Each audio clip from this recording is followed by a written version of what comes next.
Hi friends, how you all doing? Welcome to my channel హరిత ఇంటి రుచులు. మనం ఇవాళ చేయబోయే రెసిపీ అండి కచ్చి బిర్యానీ రెసిపీ. ఈ రెసిపీ చాలా టేస్టీగా ఉంటుందండి. మీరు తప్పకుండా ట్రై చేసి చూడండి. దీనికి కావాల్సిన సామాగ్రి: చికెన్ ఫస్ట్ శుభ్రంగా మీరు వెనిగర్ సాల్ట్ వేసి కలిపి ఒక 2 minutes పక్కకు పెట్టి కడిగి పెట్టుకోండి. అట్లా చేసుకుంటే కొద్దిగా నీసు వాసన అనేది పోయి ఫ్రెష్గా ఉంటుంది.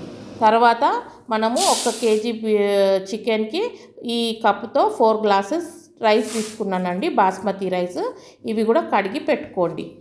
కడిగి పెట్టుకున్నాక మనకు కావాల్సిన సామాగ్రి: బిర్యానీలోకి chicken, basmati rice, ginger garlic paste, chilli powder, turmeric, salt, ఉల్లిగడ్డలు, మసాలా దినుసులు, కొత్తిమీర, పుదీనా, పచ్చిమిర్చి, సాఫ్రాన్ వాటరు, పెరుగు, గరం మసాలా పొడి, నిమ్మకాయ జ్యూస్.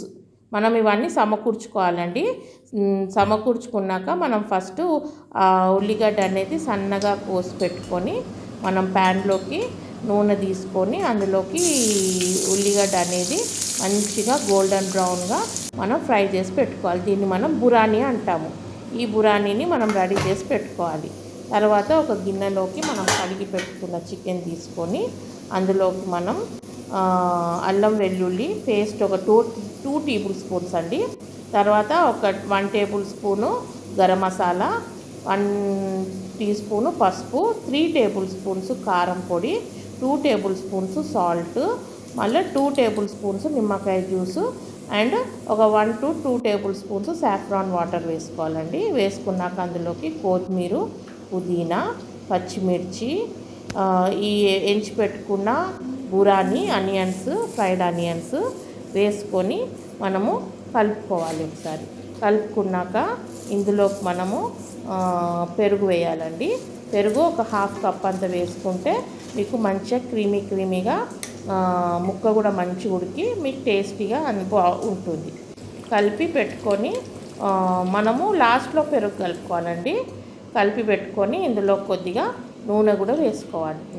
నూనె అంటే నెయ్యి వేసుకొని ఒక గిన్నెలో పక్కకు ఒక కుక్కర్గా అంటే ఒక గిన్నెలోకి మీరు నీళ్ళు తీసుకొని అందులో హోల్ గరం మసాలా వేసి, సాల్ట్ ఒక 4 tablespoons అంత సాల్ట్ వేసి, ఆయిల్ వేసి, మనము కొత్తిమీర, పుదీనా, పచ్చిమిర్చి కొద్దిగా వేసి, ఫ్రైడ్ ఆనియన్స్ బురానీ వేసుకొని అందులోకి కొద్దిగా అల్లం వెల్లిగడ్డ పేస్ట్ వేసి అది మరగనిచ్చుకోవాలి వాటర్ని.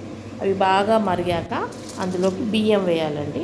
బియ్యం వేసి ఆ బియ్యం మంచిగా పలుకు 3/4 ఉడికిందాకా మంచిగా పలుకు చూడండి. అలా అంటే మనకు స్మూత్గా ఈజీగా అన్నం అనేది విరిగిపోవాలి. అయినాక ఆ నీళ్ళన్నీ వంపేసి మనము ఈ మ్యారినేట్ చేసి పెట్టుకున్న ఈ చికెన్లోకి మనం లేయర్ బై లేయర్ ఈ మనం ఉడికించి పెట్టుకున్న బాస్మతి రైస్ వేసుకోవాలండి. ఫస్ట్ వేసుకొని ఎప్పుడైనా మీరు లాస్ట్కి మసాలాలు అన్నీ వేసి లాస్ట్కి పెరుగు వేస్తే అన్ని మసాలాలు చికెన్కి మంచిగా పట్టుకొని మనకు చికెన్ అనేది మంచిగా ఉప్పు, కారము, ఈ నిమ్మకాయ జ్యూస్ అన్నీ తగులుతూ మంచి మనకు టేస్ట్ తెలుస్తుందండి. లాస్ట్కి పెరుగు వేసి కలుపుకోండి. కలుపుకున్నాక చూడండి లేయర్స్ ఎట్లా వేస్తామంటే మ్యారినేట్ చేసి పెట్టుకున్న చికెన్లో ఫస్ట్ బాస్మతి రైస్ ఉడికించుకుంది వేసుకొని అందులోకి కొద్దిగా కొత్తిమీర, పుదీనా, పచ్చిమిర్చి వేసుకొని, ఫ్రైడ్ ఆనియన్స్ వేసుకొని, మనం నానబెట్టి అది నీళ్ళల్లో పెట్టుకున్న సాఫ్రాన్ అది కొద్దిగా వేసుకొని మనము ఇందులోకి మనము చికెన్లో కూడా సాఫ్రాన్ వేసామండి, ఎందుకంటే కలర్ కోసం.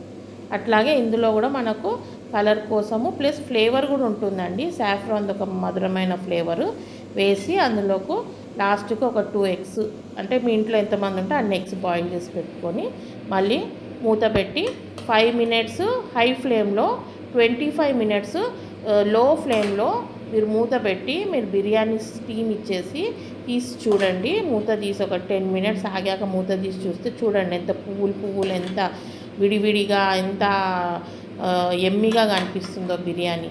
ఇలా చేసుకొని చూడండి. ఈ పీస్ కూడా ఎంత కలర్ కూడా ఎంత బాగా సాఫ్రాన్ కలర్లోకి చూడండి. నేను అట్లా అనగానే వచ్చి ఎంత వేడి ఉందో అనంగానే వచ్చేసి చూడండి ఎంత సాఫ్ట్గా ఉడికిపోయిందో పీస్ కూడా.